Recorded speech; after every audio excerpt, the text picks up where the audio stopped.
Bismillahirrahmanirrahim. Assalamualaikum warahmatullahi wabarakatuh. Sahabat-sahabat sekalian, berjumpa lagi dengan channel Sukses dengan Logika Tuhan. Seperti biasa, saya akan berbagi logika dengan Anda yang sumbernya dari Al-Quran, dan mudah-mudahan ini menjadi inspirasi bagi kita semua.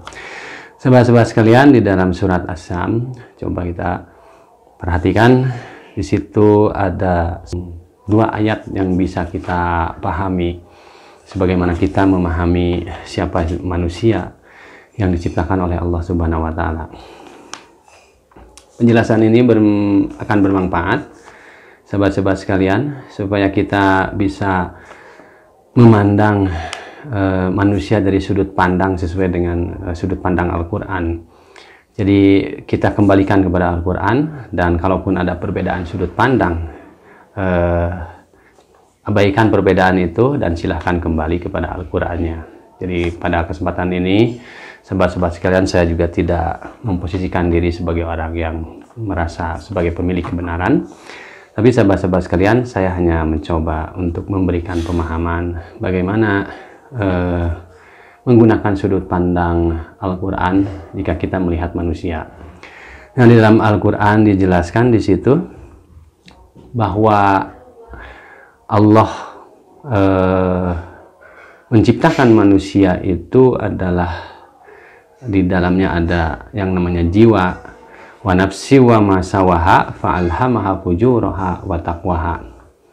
Nah, saya coba menggunakan pendekatan tafsir yang dikembangkan oleh para ahli tafsir, bahwa Al-Quran itu adalah bisa memiliki makna ketika Al-Quran itu ayat menjelaskan ayat atau kata menjelaskan kata, awal kata dijelaskan dengan akhir kata dan sebagainya.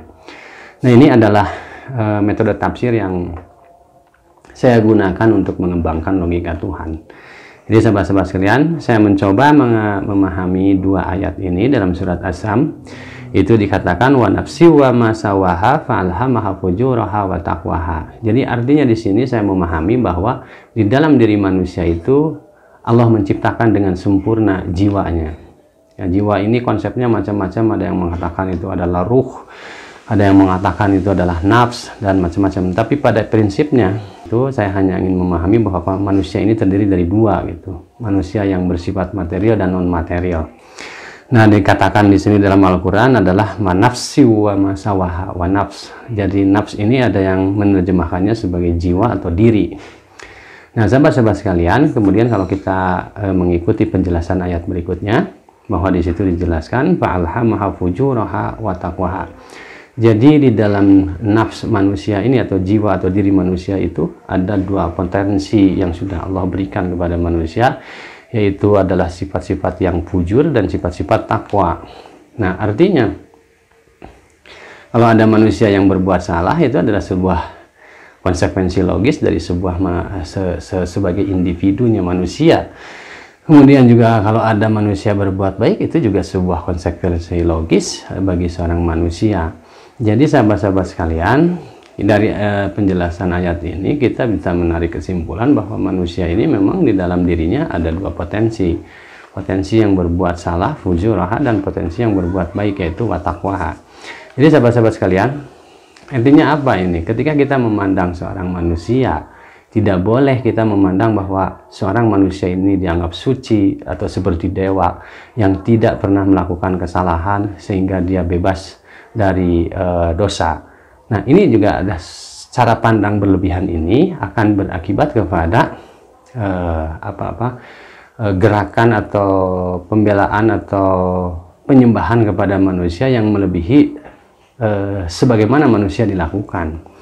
Jadi sebaik-baik manusia dia berbuat salah, sahabat-sahabat sekalian, dan seburuk-buruknya manusia pasti dia berbuat baik, sahabat-sahabat sekalian.